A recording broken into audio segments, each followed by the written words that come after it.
Hi everybody, I'm Hulk, today I have JBL headphones and I'm going to tell you how to do a factory reset on them. There are two ways of doing it. At first, we can enter our application when we are paired, and here we have to scroll all the way down to support, and here we have reset to factory setting.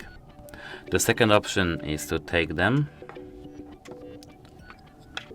do left or right, we don't have to have them both, and we have to double tap and hold for 5 seconds.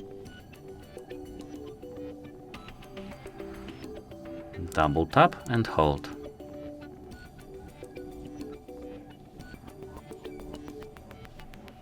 And that's it. Hope it helps you and goodbye.